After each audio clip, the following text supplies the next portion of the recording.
Stamattina, parlando con gli amici di Caterpillar IM, annunciando la sua presenza, ho detto: lei, se penso a un avversario politico di Silvio Berlusconi, mi viene in mente lei. E questa è un po' anche la sua settimana, possiamo dire così, visto che si vota la decadenza del Cavaliere. La sente come la sua settimana? No, a me fa pena una persona che pretende la grazia. Ma adesso entriamo nel merito.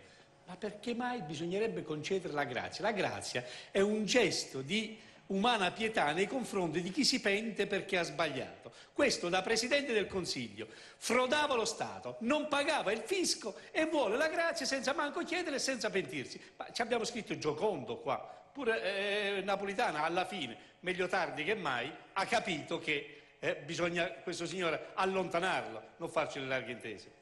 Oggi Berlusconi o i suoi avvocati presenteranno in conferenza stampa nuove carte arrivate dagli Stati Uniti che, a detta dei legali di Silvio Berlusconi, potrebbero portare a una riapertura del processo. Se ci sono fatti nuovi si prenda tempo, ha detto Maurizio Lupi questa mattina. Voterò la decadenza, ma speriamo di evitarla, ha detto Pier Ferdinando Casini. Di Pietro, lei a Montecitorio non siede in questa legislatura, ma è stato seduto per diverso tempo. Le chiedo, sente aria di rinvio?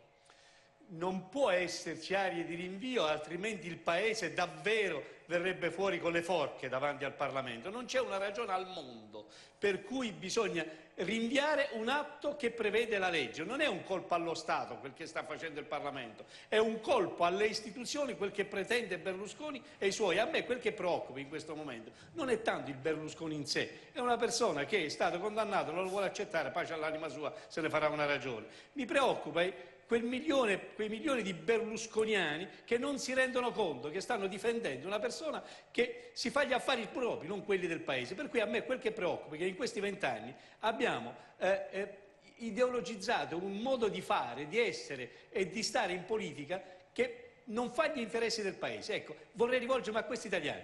Ma vi rendete conto? Ma perché lo votate? A che vi serve? Che bene vi porta? Ma svegliatevi, berlusconiani. Di Pietro dal suo osservatorio è un divorzio vero, quello tra Alfano e Berlusconi? Io la penso come la dottoressa Mieli, vale a dire che fanno il gioco delle tre carte entrambi. Voglio dire, se divorzio è, se veramente tu, ministro dell'Interno, vuoi fare gli interessi del Paese, non puoi non renderti conto che la legge deve essere rispettata innanzitutto da te. E allora, dopodomani, perché vai a votare contro la decadenza di Berlusconi? Perché vai a votare per non applicare la legge a Berlusconi? A furbacchione, Alfano, gli alfaniani, i Casini, i casiniani e i casinisti che stanno in Parlamento. Passiamo al PD, perché ieri insomma è stato il primo atto dal punto di vista formale di queste primarie, perché c'è stata la convenzione, poi l'8 si vota. Di Pietro, lei da che punto d'osservazione l'ha visto? Da alleato tradito che si sente tradito, da aspirante alleato del PD che prenderà nuova forma l'8 dicembre?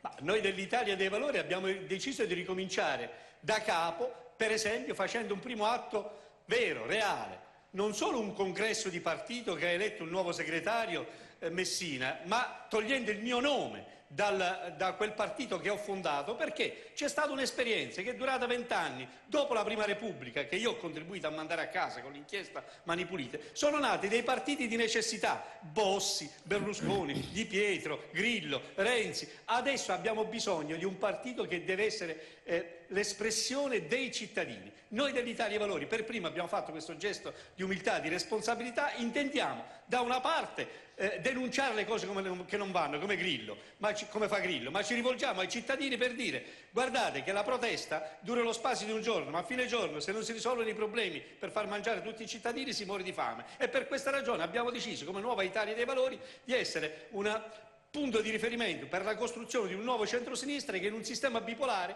chiede voto ai cittadini per governare e non soltanto per fare i girotondi della protesta. Anche dal punto di vista plastico, è un PD che è volta pagina o è un momento?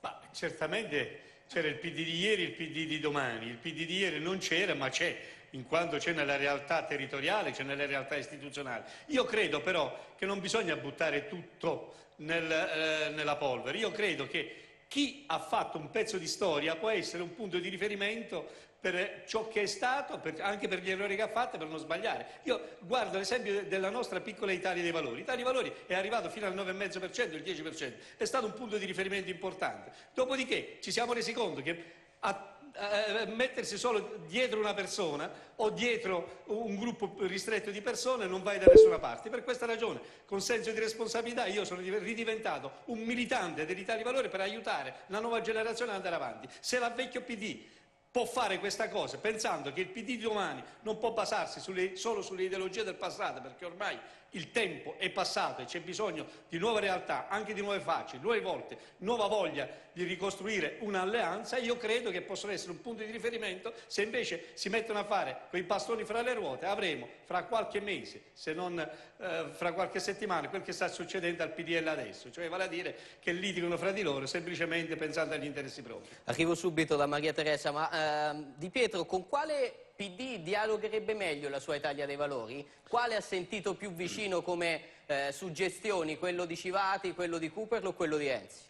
A parte il fatto che io ritengo che sono tutte e tre persone comunque sia che rappresentano una nuova generazione, ognuno cercando di portare avanti le proprie idee. Io ritengo che la prima cosa importante che deve fare il PD è quel che abbiamo fatto noi dell'Italia dei Valori. Chi ha costruito il partito deve essere oggi un punto di riferimento culturale, ideale, ma non può continuare ad avere il mazzo in mano. Quindi lasciamo a queste nuove generazioni portare avanti la costruzione di una nuova coalizione che, se permette, non è solo PD, ma è anche e deve essere anche l'insieme di tutte quelle forze politiche che si oppongono alle destre berlusconiane innanzitutto e a quelle destre affaristiche che ancora molto sono presenti in Italia, e costruire una realtà che serva al Paese e non serve soltanto a mantenere la poltrona, come purtroppo avverrà fra 2 o 3 giorni, quando nel voto di decadenza, se non avessimo fatto il cosiddetto voto palese, molte persone si sarebbero sciripotate e razzizzate.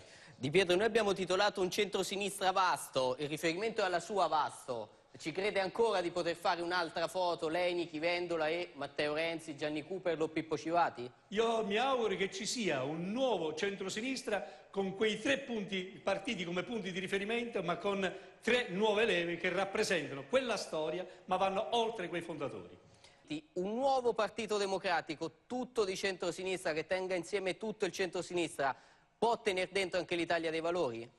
Io personalmente sono per un sistema bipolare dove chi si presenta alle elezioni sia unito in un programma, poi che si trovi all'interno di una coalizione in cui ognuno esprime le proprie diciamo così, priorità. È un valore aggiunto, non è un valore negativo. In questo senso io sono aperto personalmente come Italia dei Valori innanzitutto a costruire una coalizione. Io per esempio vorrei rilanciare legalità, trasparenza, sburocratizzazione all'interno di queste priorità da portare avanti. Certamente non mi tiro indietro rispetto a un progetto di questo genere che se lo vuole fare Renzi. Ma a proposito di Renzi mi lasci dire qualcosa.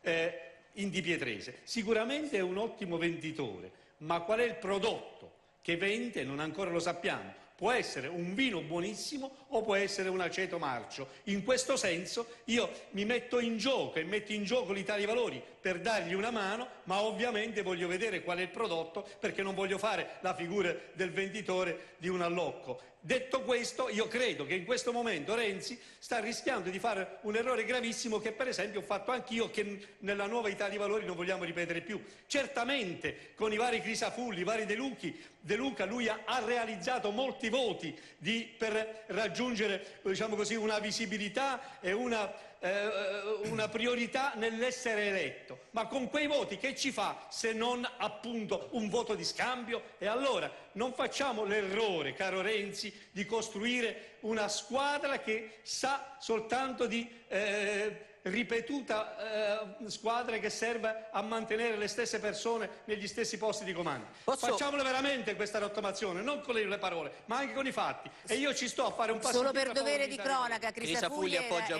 Cooperlo, scusatemi, solo per dovere di cronaca. Crisafulli appoggia Cooperlo, sono Loiero, Bassolino e De Luca che appoggiano Renzi.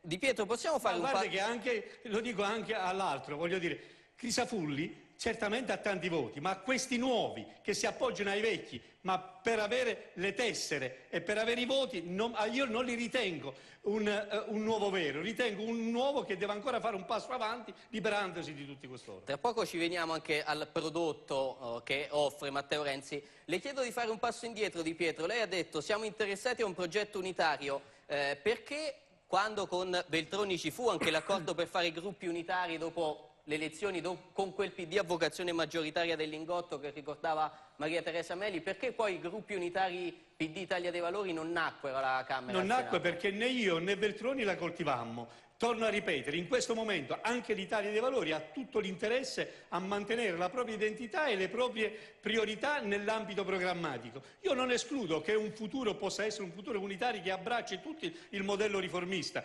però arrivarci semplicemente abdicando al proprio ruolo, rinunciando a portare avanti le proprie battaglie, perché io sto fuori? Io sto fuori dal Parlamento, soprattutto perché ho detto no a Renzi, a Monti, perché ho detto no alle larghe intese. Sarò stato un contadino che ci capisce poco di politica, però avevo le scarpe larghe e il cervello fine, perché né Monti né Letta con le larghe intese hanno fatto granché per il nostro Paese. Quindi credo che meglio sia una nuova legge elettorale. Anche Grillo ha detto no. Prima si va a votare meglio è. Che anche Grillo aveva detto no alle larghe intese, poi lui in Parlamento c'è entrato però con una forza molto maggiore. La delusa Grillo, Antonio Di Pietro, lei aveva cercato il dialogo con il Movimento 5 Stelle.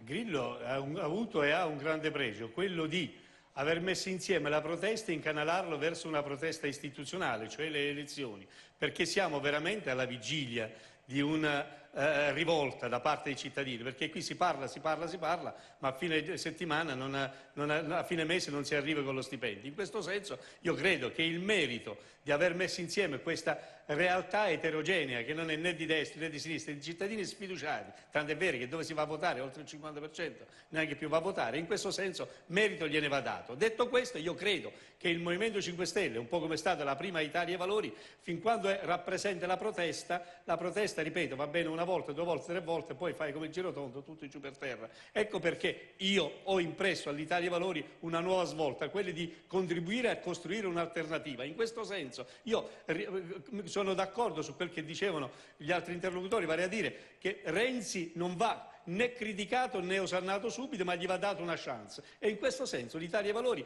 intende contribuire a dargli una chance affinché vi sia un ricambio. Non vorrei, e in questo senso io mi sto impegnando la nuova Italia dei Valori a che sia la chance alla 92 maniera, quando dopo Mani Pulite si è detto finite la Prima Repubblica, al resto arrivano il nuovo, arriva l'imprenditore, arrivano le nuove generazioni, eccetera. Si sono dimostrati semplicemente quel che Davigo dice. Il collega Piercamillo Davigo, la dottoressa Miele ricorderà, dice sempre che noi di Mani Pulite abbiamo un grande torto, quello di aver migliorato e selezionato la specie, nel senso che averne prese qualche migliaia, abbiamo preso gli elementi più deboli che più si potevano scoprire e abbiamo lasciato quelle più forti e più difficili da scoprire. Mi auguro che non sia la stessa cosa, che ci sia un rigurgito di etica nella gestione della politica che non sia soltanto finalizzato a mantenere le proprie poltrone. Archiviato il cartello di rivoluzione civile, Italia dei Valori va sola alle europee rischiando quel sbarramento del 4%? L'Italia dei Valori ha volontà di ricominciare da capo al netto dei propri errori e con tutta la buona volontà che ci ha messo per poter fare qualcosa di buono per il nostro Paese. E per questa ragione vorrei ricordare il referendum che noi abbiamo portato avanti